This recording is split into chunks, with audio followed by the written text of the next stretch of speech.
Hello again, everyone, and welcome to another edition of the Inside Lowell Daily Pulse, the Monday, December 1st edition of the Daily Pulse. I'm your host, Teddy Panos, coming in from the WellPoint Studios here in downtown Lowell, kicking off a brand new week of the show that keeps its finger on the pulse of Lowell and the world around it. And this week, we're going to do a little bit of all of that, including today, because my special guest here in studios for today, one of my favorite co-hosts who joins me on a regular basis, former Lowell elections director, former state elections official, and I still will contend to this day, former member of the CIA, but he won't admit to it, at least up to this point. No.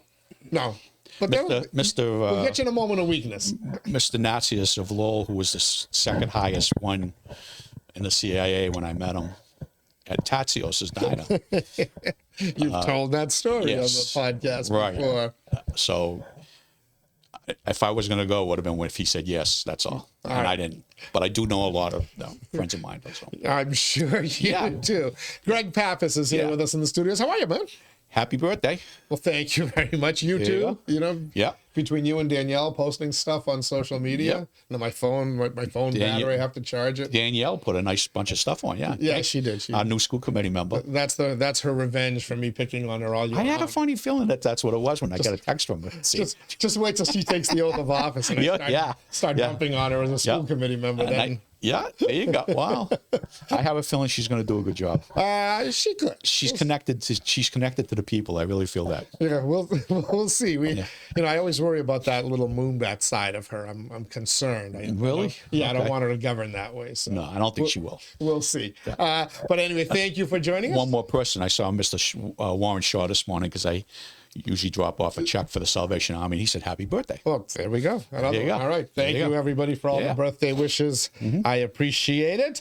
Glad to have you with us today on the Daily Pulse. Glad to have Greg here. We'll get right into our discussion. Lots to talk about. A National Guard shooting the day before Thanksgiving in Washington, D.C., and now a lot of policy fallout is going to come as a result of that, and I'm sure it'll be tied up in the White House and legislation in Congress, and of course in the courts, as everything seems to be these days. Plus, we need to talk about the next election in Massachusetts, and I'm not talking about the special election in February and March. We've done that, and we'll continue to do that.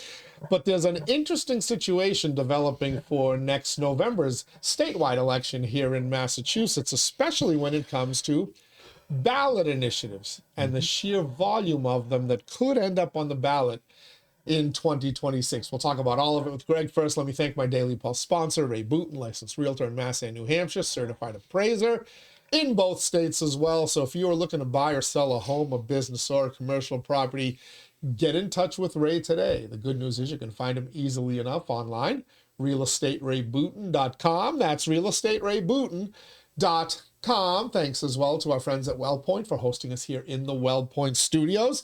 It's the only health plan offering healthcare benefits exclusively to Massachusetts GIC members.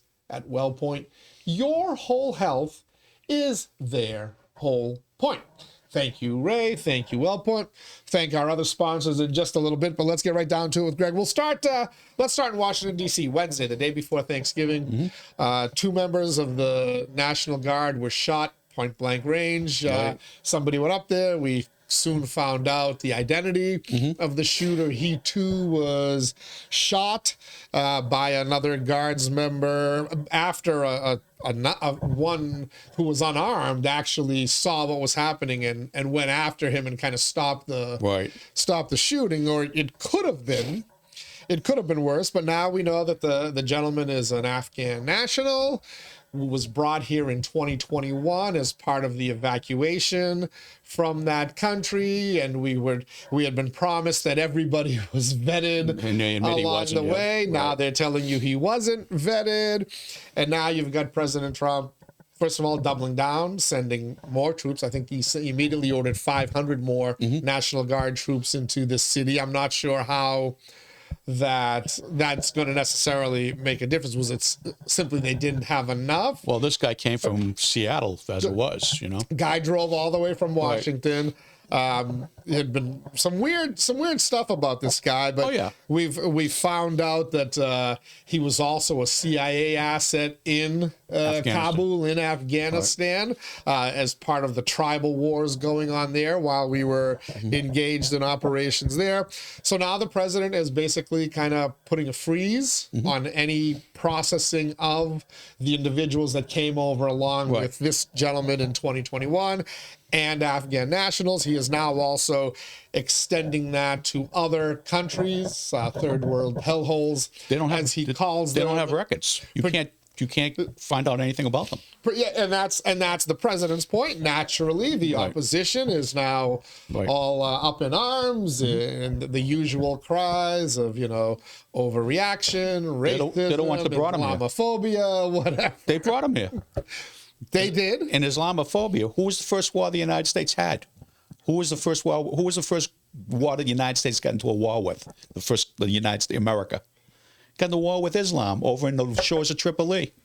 They were taking our ships and stealing ours and raping our women and whatever on the boats. They were taking the sailors and turning them into slaves. The first war was against Islam. So am I wrong? No, I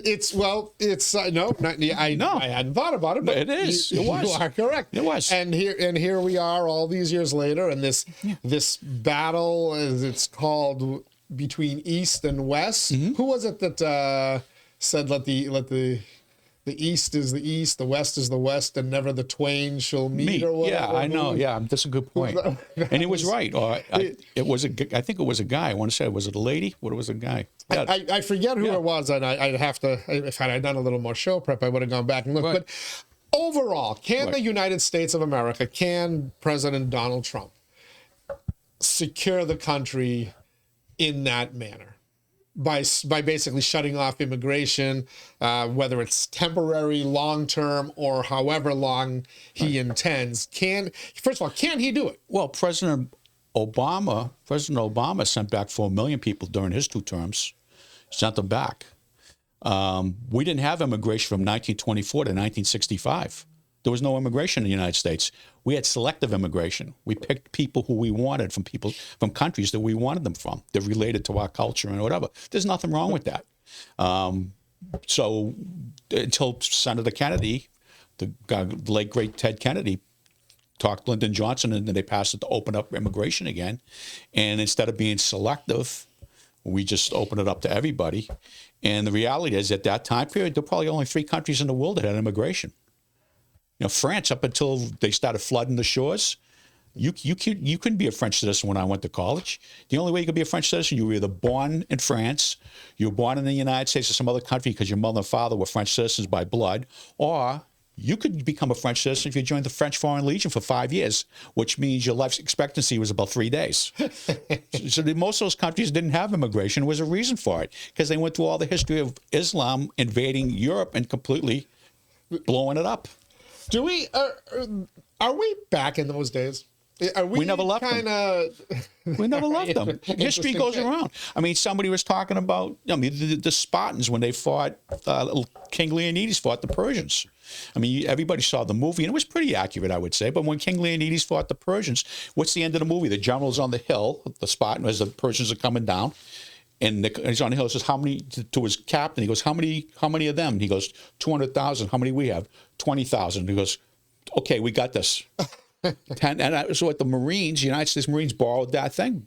The 10% would take out 100% of the. That's how the battles were fought. And then a real philosopher, I think it was Thucydides, asked the Spartan king one time, "All the Greek city-states have walls. Athens and the Athenians and Thessalonians, and how come Sparta doesn't?" And the king of Sparta said, "Because every man, woman, and child has a weapon and they know how to use it. No one attacks Sparta. No one comes after us because they know what will happen to them." It's common sense. So you take 3. I'm just going to go on with that. 3 cities in the United States. You take Chicago, New York, and I'm trying to think who the other one is. Chicago, New York, and there's one other city. You take those out of the United States, the gun deaths go down to nothing, because it's all illegal people using guns that they get illegally. everywhere. They get them from all over the world. They get them from all kinds. They're not using them legally, and they won't stop them from using them legally. They'll shoot somebody and they'll let them out of jail 2 days later. So they're making it worse on purpose. There's obviously a move to bring down the democracy of the United States. There's no doubt about it. Sorry, I got going. That's okay, because this will end up in court over a lot of these grounds. Some folks will say, listen, you can't just shut off immigration against one part of the world, one country, a handful of countries, against one religion. Oh, yeah, you can.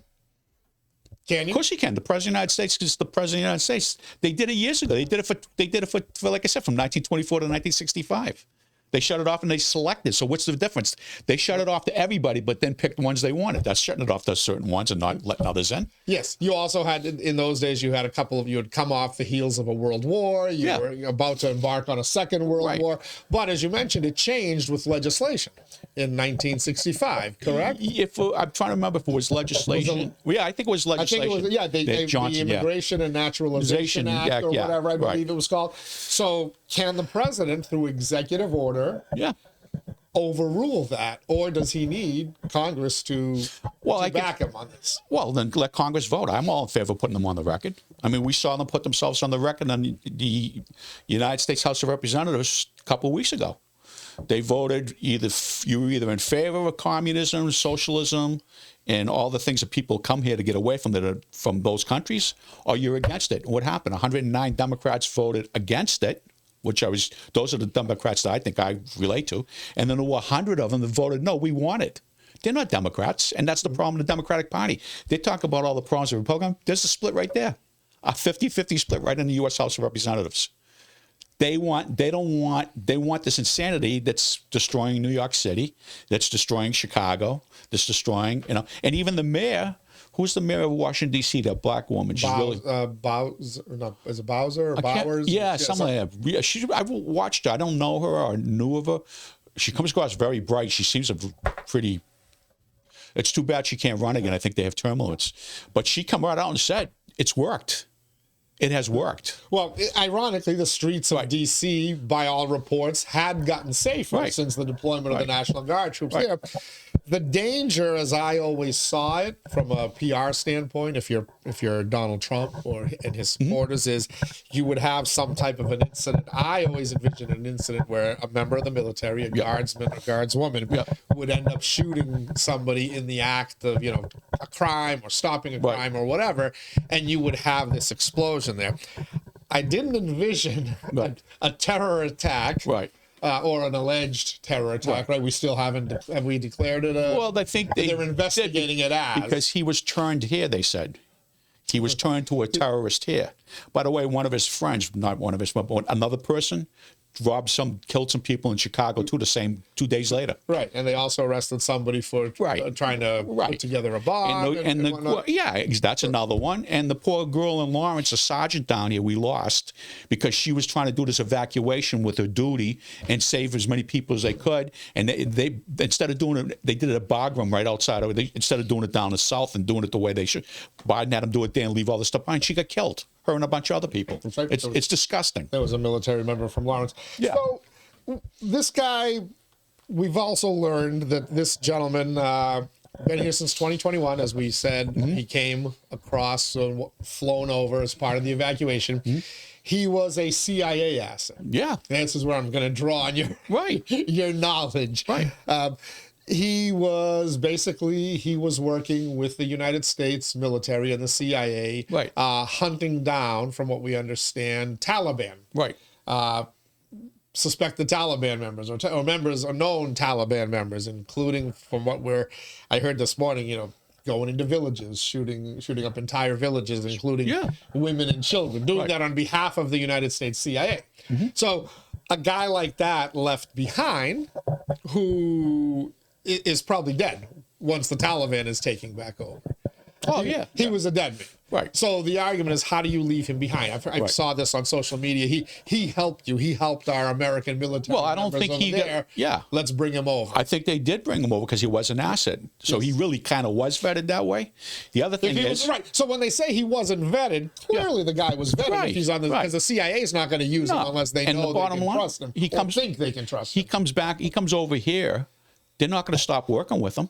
You don't get out of that stuff. You just don't get. I have a cousin married to a guy my age almost. He's still in the CIA, supposedly retired. You can't retire from that. Just like I don't retire from this stuff. He's still getting phone calls to do stuff. They're not going to let an asset out of their eyesight. They're going to constantly, if they know that he was turned in the United States, then either they did it or they knew somebody was doing it. Why don't they stop it?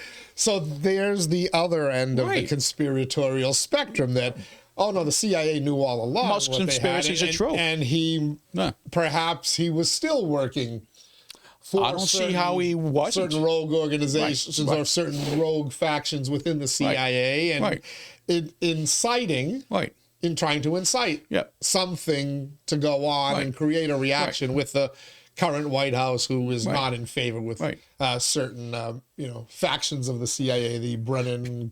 People find it hard to believe some of the CIA stories. But, I mean, and they have good, there's a real good side to them, too. But I have a friend who was in Georgetown while I was still at Suffolk. He left Suffolk and went to Georgetown. He was taking a psychology class his junior year, actually his senior year, psychology class.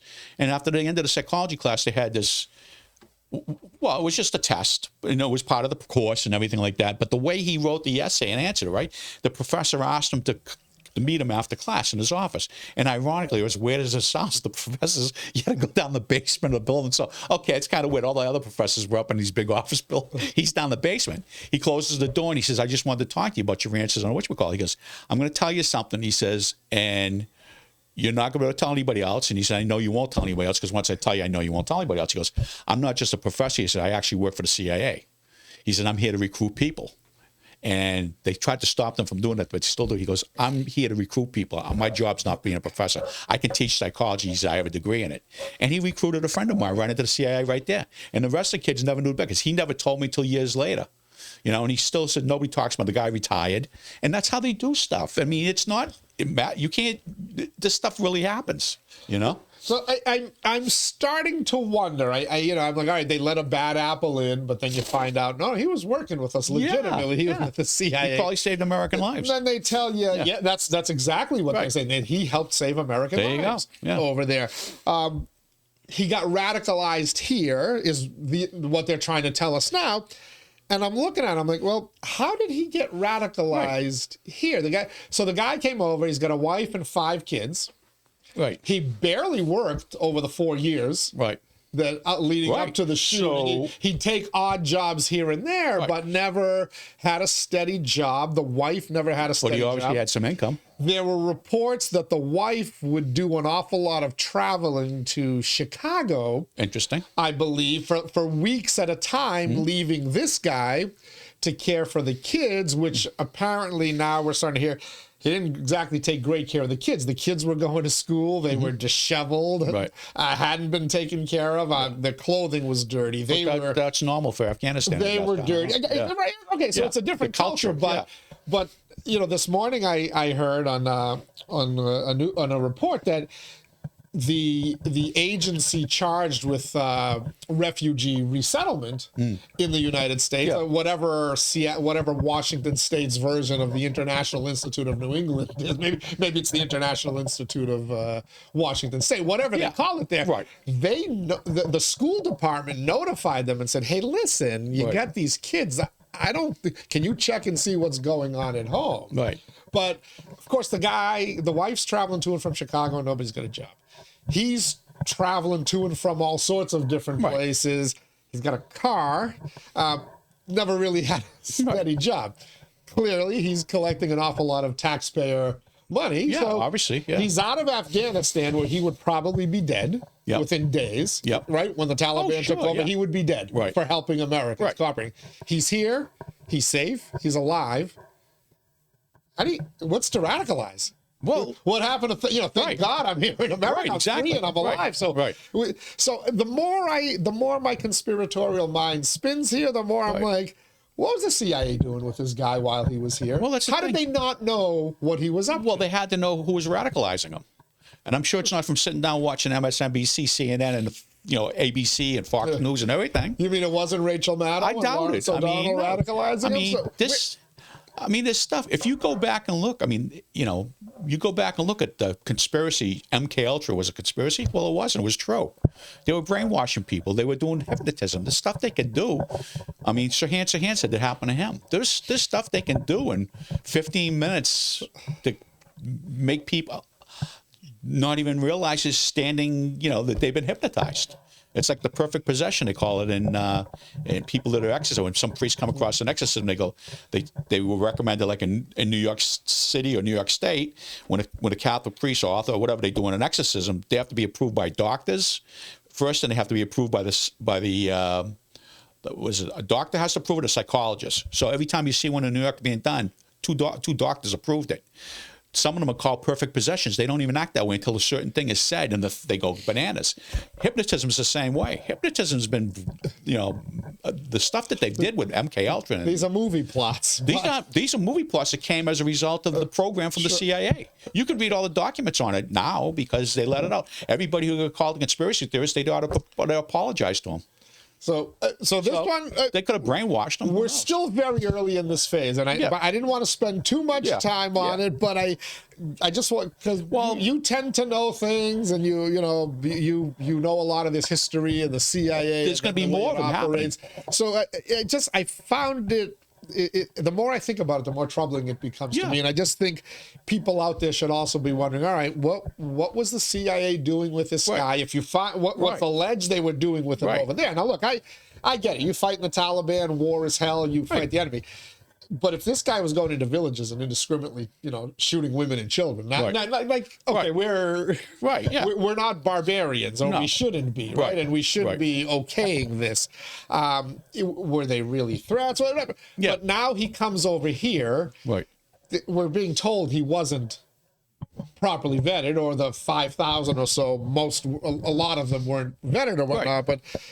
So shouldn't they be followed? Shouldn't they be known? And this one guy in particular was known to us. So he, more than any of the others that might be engaged in some kind of anti-American dangerous activities, should have been known to us and should have been followed. How did he get to Washington, D.C. from Washington State with a loaded gun? How did Hinckley get from with no money, get from Hawaii to John Lennon's front steps to shoot him? Mike David Chapman. I mean Chapman, not Hinckley. Hinckley was the guy. Well, another one shot. Well, Reagan. I wonder about Hinckley as well. Another one. He had a crush on Jodie Foster from a movie Taxi Driver. Decides to take out Ronald Reagan. Right. I mean, you hear this stuff and you start to wonder. Like, I think the Afghan things are gonna. They told us years ago that there were people set here and Iran would turn them on and they're going to come out. I think more and more of that will happen. And I think that's part of the they're not going to, whenever something happens, well, let's put it this way. I told you, I think a while ago, and I really saw it a long time ago. There's been a war in the United States within the agencies. There's people in the FBI that fight with the people in the CIA people that fight with NSA. There's people that fight with the FBI. And I'm going to tell you, they've killed each other.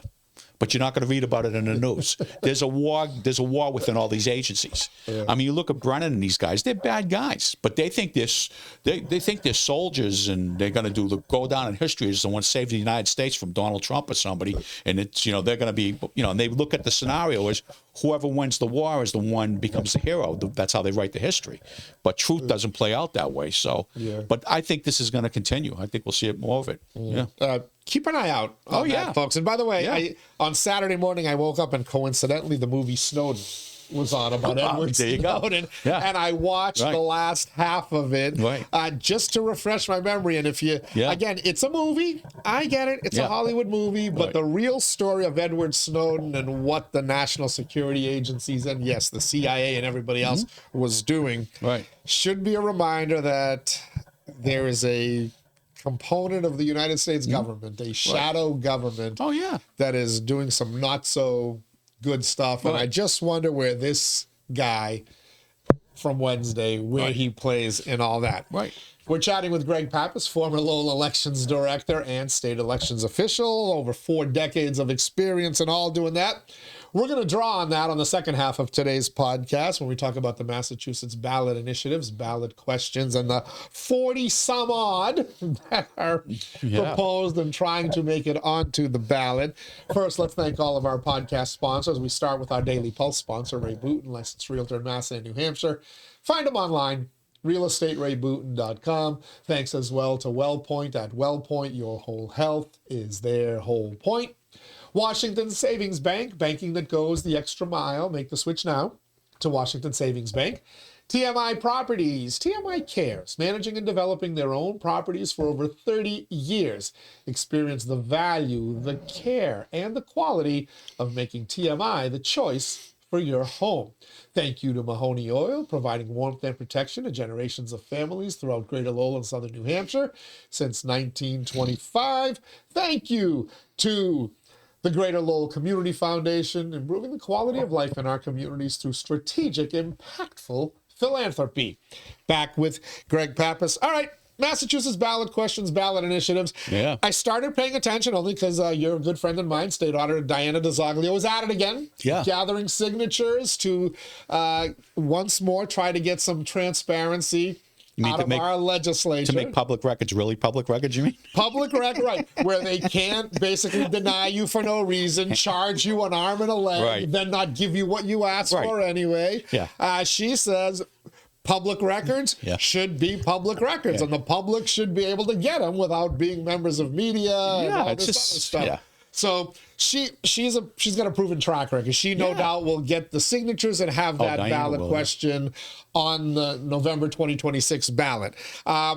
Whether I'm going to guess it's going to pass. The electorate of Massachusetts has already shown it has a deep distrust of Beacon Hill. And when asked to choose between the state auditor and the Senate president / Speaker of the House, they will side at 72% with the state auditor. Right. So this one will be interesting. I don't think there'll be any suspense with that one. The only suspense will be how they go about ignoring the will of the voters this time. After it passes, However, on the Massachusetts.gov website, the page Ballot Initiative Submitted for the 2026 Biennial Statewide Election and the 2028 Biennial Statewide Elections, proposed constitutional amendments. There are 47 in all. Questions, Now, some of them have a Part A and a Part B. So there's talk that 30-some odd of them have a legitimate chance of getting on the ballot, the required number of signatures, which, by the way, is not a high standard. So the way this works is the first round of signatures, you need to collect about 75,000, just a hair on it. 74,574. That deadline to be submitted to your former boss, Secretary of State Bill Galvin, his office that you worked for 30-some odd years, is December 3rd, this Wednesday, 2 days from today's podcast.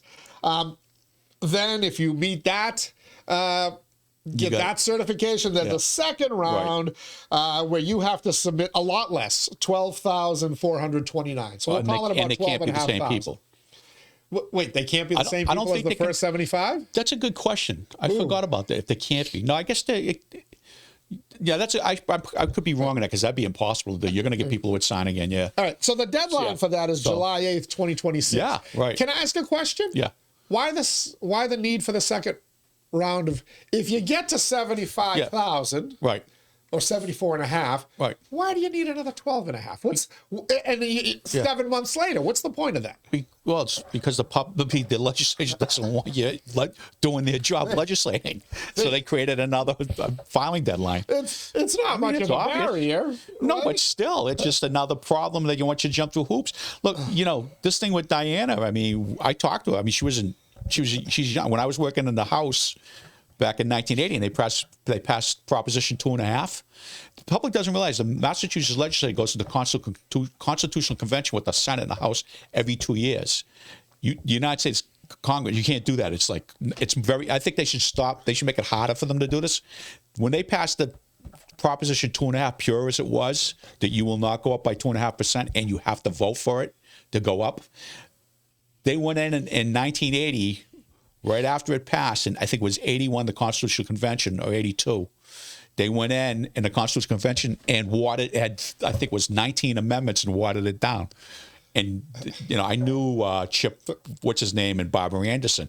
And they were, of course, bull. They were upset. And the public never found out about it because the news media was just as bad back then as, you know, they just wanted to talk about Ed King's lobster dinners. You mean there was no golden age of journalism? Like we're under the impression that there was? There were much better reporters and stuff like that, but it was the people running the papers.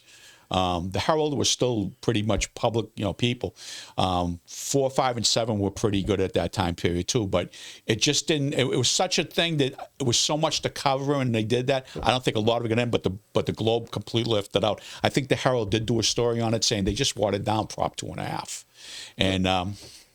There was also the famous case where there was like an income tax repeal or reduction, and they just ignored it. Ignored it, right. The legislature just ignored it. So where are our attorney generals? Where is Andrea Campbell? We know who she's in bed with, and I don't mean, who she's sleeping with. I know politically who she's in bed with.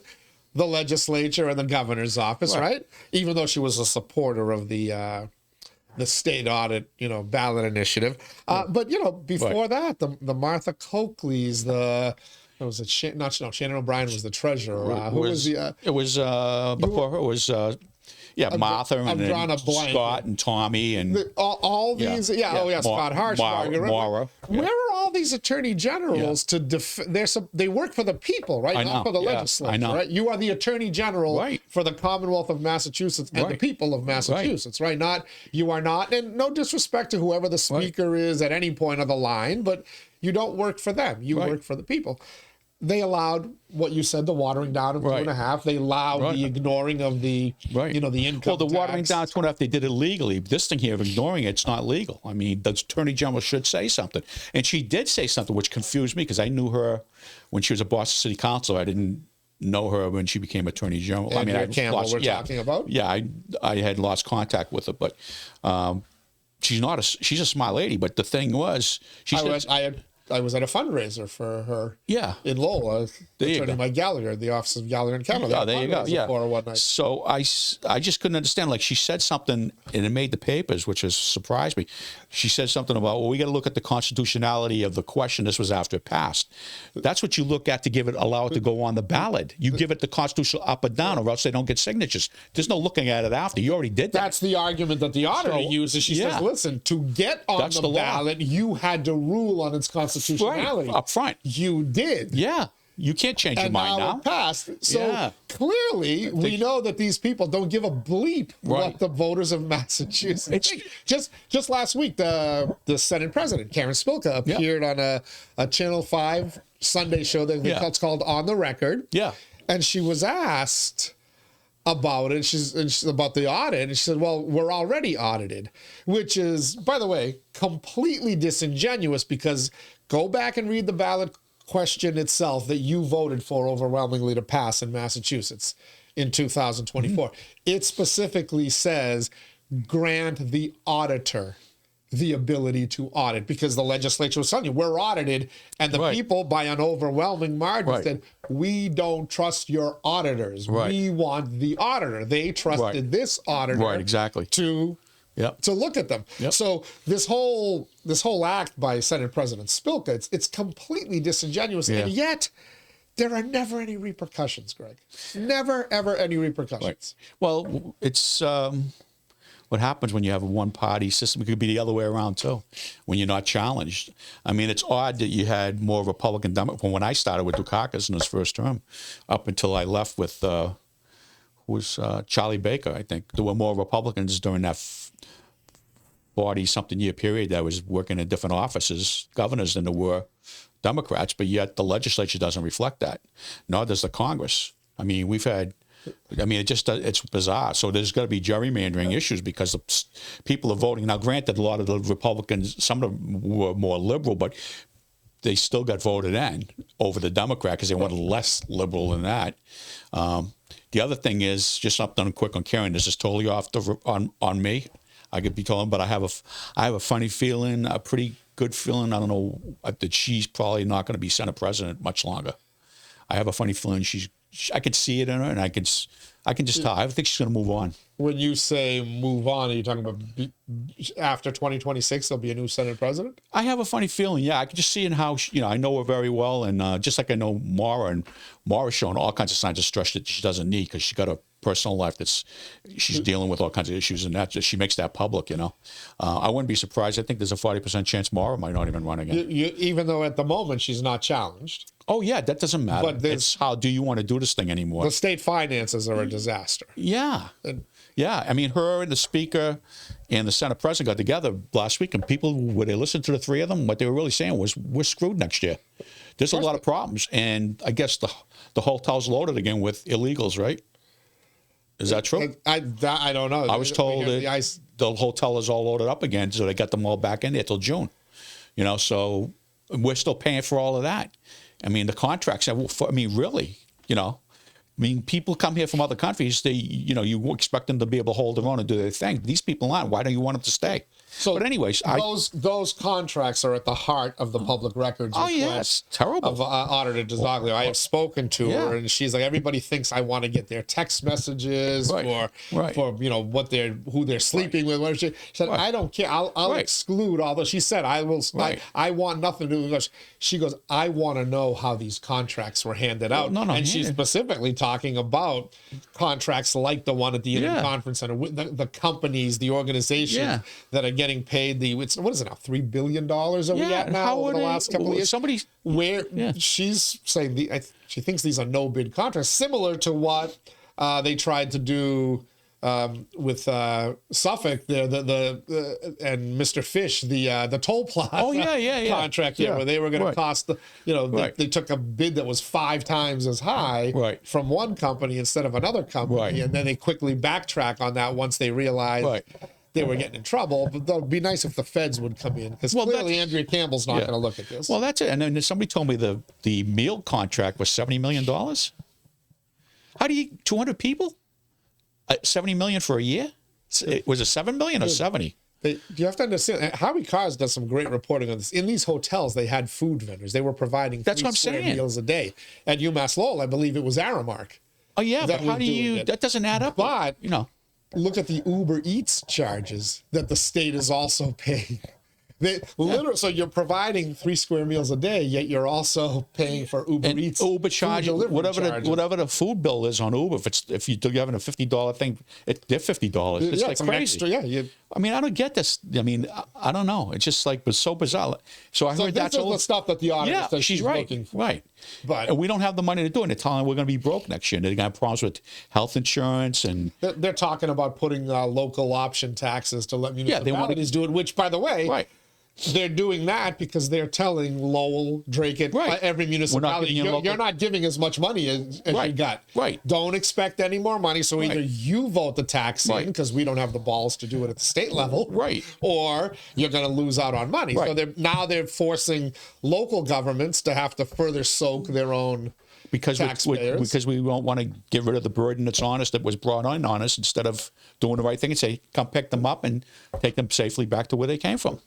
And we'll save $70 million a year in food alone. Speaking of security concerns, you saw the story last week where Massport said having this many people sleeping at airports, unvetted or whatever, created a massive security situation. Of course it did. And the governor knew it, but nobody. And it wasn't fair to the people that they had there. They're stuck at an airport. I mean, that's bizarre. I mean, Anyways, it's all backwards, upside down, and I don't know. So the real issue, the auditor, she's going to get her ballot question on this. She may have already gotten the requisite number of signatures, but the thought is there may be up to 30 some odd that might get the signature requirement. Now, not all of them will pass the constitutional muster. They already did. They already have. Well, that's why they're getting signatures. What is that? They already got this. They're getting signatures, so they already have. All right. So then, why is my NBC 10, NBC Boston Channel 10 story telling me 10 petitions whose campaigns believe they're still in play? So they list 10 different ballot questions that they think are in play out of 30 some odd that will likely be able to get signatures. Right. Which, by the way, is not a difficult thing anymore because these supposed grassroots organizations, you just hire a company that pays people to go gather signatures. Right. It becomes a job. Yeah. One of the guys who used to turn them in to us in the secretary's office, I don't want to say his name. I told you earlier who he is. I know the guy, a nice guy. He started the company 25 years ago. And yeah, it's doing just this. And sometimes he does 4 or 5 questions at a time. So some fascinating questions, by the way. So I'm just going to run down the list. So all party primaries. So it would eliminate political party primaries for state elections. So in other words, everybody be on the ballot in the final. In September, you could have 2 Democratic candidates running for governor or your state senate or your state rep, as opposed to 1 Democrat and 1 Republican. It would eliminate all party primaries? Yes. That sounds like to me that they'd be eliminating the September primary. So everybody goes on the final ballot. No, I think you do kind of like, so like, wasn't it, aren't there some states where you'd have the top 2 vote getters can be from the same party and they end up in the runoff election? Or if they do it that way. That's what I'm guessing. If they do it, yeah, that's possible, yeah. All right. We'd have to see the wording on it, yeah. They would want to have public counsel services for collective bargaining. That's not there. Election day voter registration. Is one that they think will get on the ballot. Yeah, there you go. Nature for all. So you can vote in Massachusetts and every other state in the country at the same time. Beautiful. Sales tax revenue for sporting goods like golf clubs, RVs, and camping gear into a new Nature for All fund. So a new tax. There you go. The public records law, which we've talked about, Auditor 𝐃𝐚𝐢𝐥𝐲.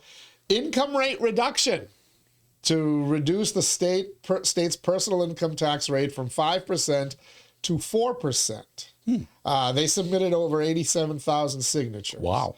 According to one of our people, executive director of the Pioneer Institute, 𝐃𝐚𝐢𝐥𝐲. Oh, yeah. Rent control is another one. So gotten some publicity from folks here in Lowell. I know a lot of some of the nonprofits are getting their people out there to gather signatures.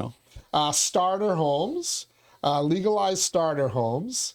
Those are those little they could build single-family homes in any residentially zoned area as long as the lot has at least 5,000 square feet of land, 50 feet of street frontage. So it's creating more housing. Right. A state revenue cap basically says how much the state can collect in revenue in a given year. Yeah. Now, we have something to that. In fact, if they collect too much, they're supposed to give it back. Something back. And they never do. They never do, no.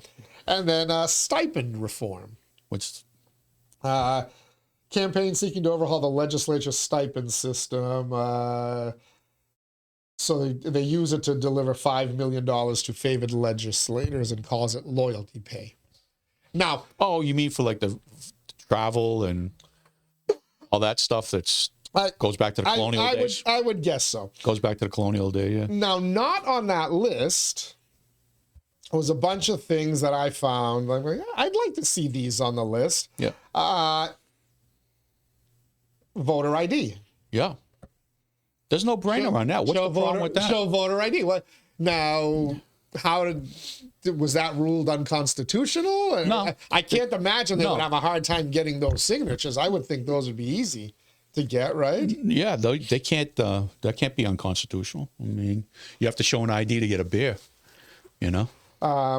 Law to end the gas tax. I'll tell you another thing real quick. If you go to voter ID and people have to show their ID with the towns like Lowell where we get the machine, you just put it on there, boom, next, boom, next, boom, next. It speeds up the voting line real fast. Really? When you pull that card out, your driver's license, and the lady puts it on the machine, so-and-so, Democratic ballot, Republican ballot, next, it just whips the line through because they don't have to spell and type the name in.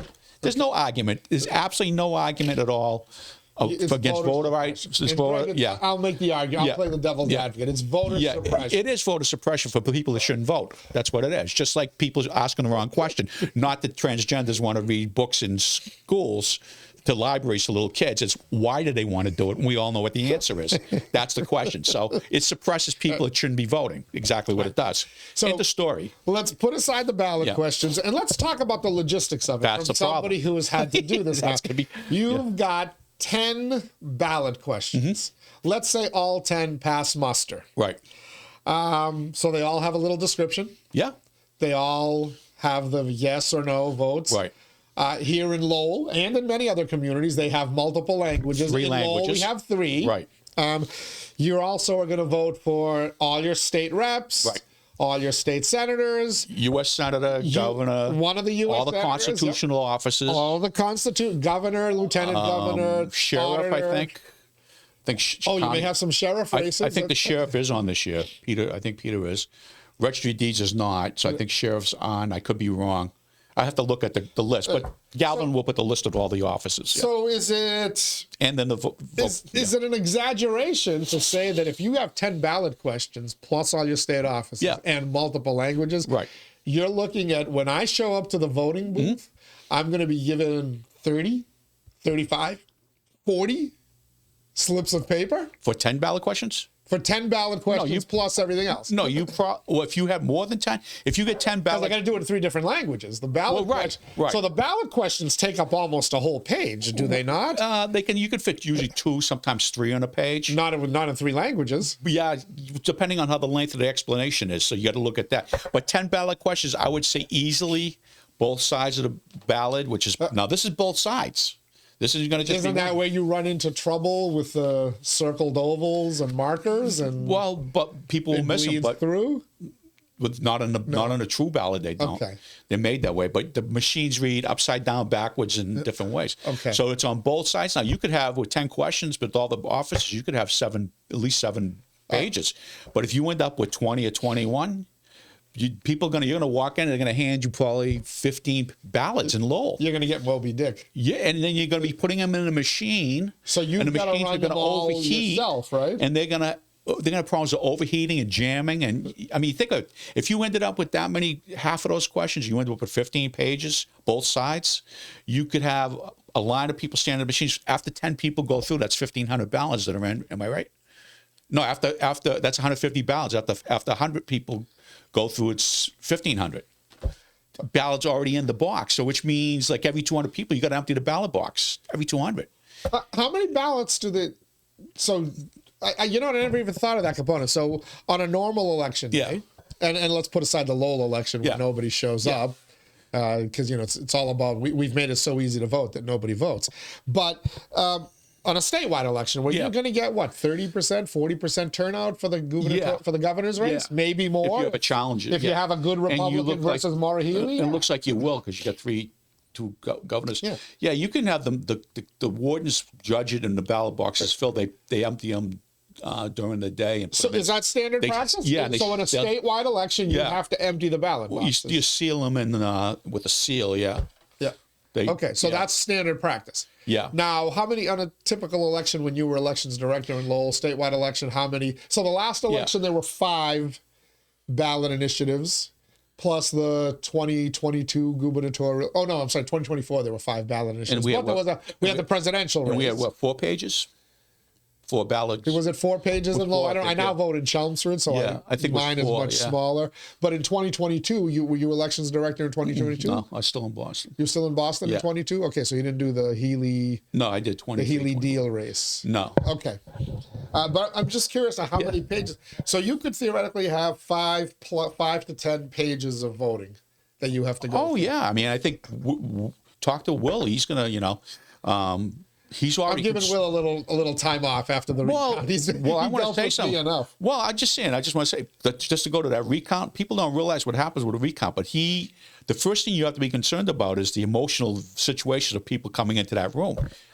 Him and the guy, I call it the kids, his staff people, they did a great job with it. It was amazingly run. When Dennis Newman, I forget the other attorney, I know him too, but Jerry McDonough. Yeah, Jerry. They both said that was one of the best ones. That should be a real pat on the shoulder to the Lowell elections. Right. They really did a good job with that. That's a tough thing to do, recounts, and it's the other stuff you don't expect, like the fights breaking out and things like that. That happens, But anyways, unfortunately, I didn't get to witness any of that. Yeah, but it was very well controlled, very well, and everybody was happy with how it worked. But anyways, the bottom line is you got to get rid of these. There's nothing. I don't know what the court case is that says you have to have multiple languages based on the amount of people live. It's probably the Civil Voting Discrimination Act, which is going to be found unconstitutional because English is the national language. whether you want to see it written anywhere or not. Our history from 1620 or even the Jamestown colonies all the way to the Constitution and then some, every document's in English. You go to government, you take a government degree like I did, and they'll tell you that makes the national language. Forget any legislation after that. That makes the country's national language. The history right there. Get rid of this stuff. And most of the people don't use it anyways. And you're allowed to bring somebody with you. And half the time, I mean, we had this young lady, a police officer, she was Cambodian, and there were a couple of ladies that different translations. She come up and helped the couple. The Lowell police on duty are great. I mean, exceptional. And if it wasn't for the Lowell, well, I had an issue with Belvedere, and one of the things, if it wasn't for the Lowell police, I'm just going to leave it at that. But they solved the problem that could have been really big that night. So from a logistical component, the 2026 election nightmare. could be a nightmare. Could be a nightmare, yeah. With all these ballots. Usually I get my ballot. Yeah. I go vote. And it's pretty quick, right? And you can check do it out in less than 5 minutes, and then I run it through. There's very, very rarely is there somebody in front of me. If there are, I wait for a couple of people, and you slide your one page in, and you're done. Right. Maybe 2 pages.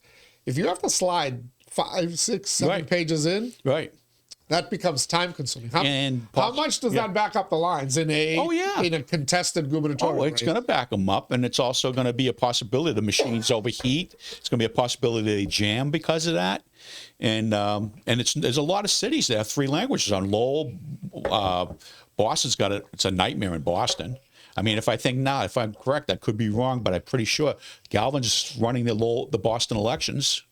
And Boston has multiple languages. But I think he's actually running the Boston elections because it's out of control. He's running Lawrence too. And he's running Lawrence too. Because they've already had. What does this tell you? Fraud. The question too, and they went to jail at city council. The question too is all these questions. What's that tell you? The legislature's obviously not doing their job. The public's not happy with them because they won't file the bills that they want. Even though you can file a bill in Massachusetts, the rep always says filed by Teddy Pantis. Representative, but that means to all the legislators in town that he doesn't really care about it. It's some local cuckoo guy, He's doing it just to shut up the guy. The woman who. So the people telling the legislature, we don't like what you're doing, and you better, maybe someday if there's some choices, they'll change everything. So. All right, we're gonna end it in a second, but I want to follow up with you mentioned you got voting machines overheat on election day when they used a lot? You can have them when they're used a lot overheat, sure. Is that so when you hear, hey, the voting machines are down at such and such precinct, it's always in Georgia or Philadelphia? Yeah, it could be. It's rarely in Dixville Notch, but it's always in Fulton County and Maricopa County and all that. The machine. Maricopa, where they just found, 260,000 in the investigation? Ballots from a heavily Republican area of Maricopa County, and the physical ballots were all blank for president and for governor. I mean, for governor and for U.S. senator. Kind of funny, huh? So that means that he only won by 160,000 votes. He might have really lost. And the other governor might have really won. How do they blank? What's the chances of 160,000 people, 260,000, I'm sorry, blanking their ballot for those 2 things? I'll leave that to the investigators to figure out. So you get machines that overheat. They can slow down. Yeah, and they can jam. They can jam. Yeah, which is where I wanted to go. So the one interesting moment in the recount that was held in Lowell, and again, one of the things, and I'll say it one more time for the people of Lowell, between Greg when he was there and Will Rosenberry was there. I was actually having a conversation with a couple that were asking me who's the guy with the beard. I'm like, oh, that's Will Rosen. That's the elections director. They're like, what's his story? What's his background? And I said, oh, he came from the Secretary of State's office, and he replaced a guy who came from the Secretary of State's office. Number 2. And they're like, really? We have that here in Lowell? Yeah. Like and no disrespect to the town clerks in Drake or anywhere else, but being a town clerk and an election clerk is, it's got to be challenging, right? Yeah, of course. They get lots of stuff. Whereas if you're a dedicated kind of elections director and somebody who has experience at the highest levels of it in your state, we're very fortunate here in Lowell. And Will did a spectacular job of running, very organized. I think there were 2 ballots that were literally brought over to the to the election commissioners to vote on. And there were a couple of instances where they were called to the table. There was some kind of a disagreement, but it was settled at the table. It never even came at the counting table. It never even came over. But it was more procedural and tallying. I think, tallying. It could be that, or they could have been ballots that got kicked out of the side of the box that didn't. Yeah. But the most interesting moment was a vote that was clearly marked for Belinda Duran, and everyone agreed. It's marked for Belinda Duran, including all 5 election commissioners, who decided to count it as a blank ballot. Why? The reason why? Yeah. Because it was a ballot from the primary, the preliminary. Oh. There were 4 names on it. You could see from top to bottom, Cory Booker. So somebody mailed in. Dan Finn and Belinda Duran. So somebody had a ballot at home and they mailed in that one instead. So my initial thoughts, how does that happen? That's how it happens. I start asking some questions. Yeah. And the most plausible thing I can think of is, well, this voter was sent a mail-in ballot, forgot about it, held on to it, or intended to vote in November and didn't want to vote in the September preliminary. So they cast it. And anyway, so the vote was, it didn't make a difference. It didn't matter. But then I was told by one of the elections commissioners, because that's where I positioned myself, I was next to the table. We've had instances, they're like, the ballot could have been stuck in the machine. They usually clear from the primary, from the preliminary day, which piqued my interest because don't you clear the machine? Don't you test them? Don't you look at them? I do. I mean, I'm sure Will does too. Chances are the person had the ballot at home. They might have had another. They never voted it. They had another ballot come in the mail. They end up voting this one, whatever. And it went through. And the ballot, the machine kicks it out because it can't read it. Right. But I was told that they have had instances, and they specifically mentioned the Riley School, which is where these ballots, this particular ballot came into. They've been stuck in the machine in the past. Not when I was there. Not when you were there. We clear all we open machines and pull every. Do you find stuff in there? Other than you open them to clear them? Well, when you have the I forget how it was with Shannon and Kaylee and Yana, they would go through every one like vacuum cleaners, And you test them. How often do you test them before an election? Just to make sure everything is in sync? To. How do you test them? You have to do a test deck, it's called. And you bring the company in and the election commissioners, and you mock up like 200 ballots, and you do it in the mayor's reception room, and you do every single precinct, and you invite the public, whatever it's in the, and you run them through. So you actually run dummy votes for particular candidates to make sure the machine's accurate. And they're reading them, Okay. But before I was there... I figured these are done before the preliminary in September, and they'll be done again between September and November, you have to do them every time. Yeah. The thing is, I think, the guy that they had in charge before I got there, he's an attorney, but he didn't know anything about elections. And there was some stuff that Shannon was trying to tell him, and it was just, it's so much to this stuff. It's like crazy, But he didn't, and there was things he probably didn't do that he didn't know he was supposed to do. And I know it was a turmoil time period for I say the ladies working it because it was all ladies at the time. And one of them left, and then Shannon ended up leaving. So I think a lot of things went by, and it happens on the local level. Galvin's in Boston. We're in Boston. We can't see everything, but that's where the recounts pick them up and they see what the mistakes are. But see, now you find that out. But that's what they're saying, probably from something that happened in 22, 21, 20. They have a memory of that, But we also have some, I know you got to remember, we had some wards, there's like 10 or 12 of them like outstanding.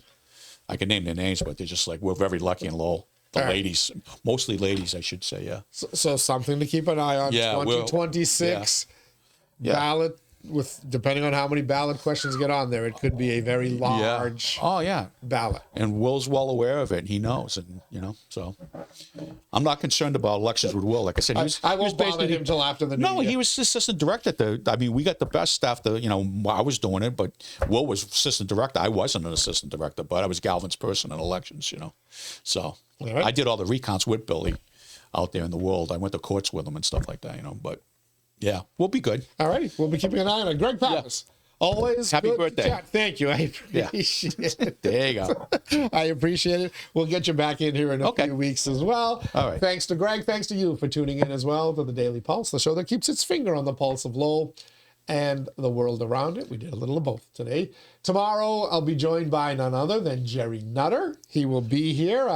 Nutter's Sunday Notes have certainly been riling up the masses, so we'll talk to Jerry about some of his more recent items, controversial items, and get his thoughts on that and other things happening out there throughout the city and beyond.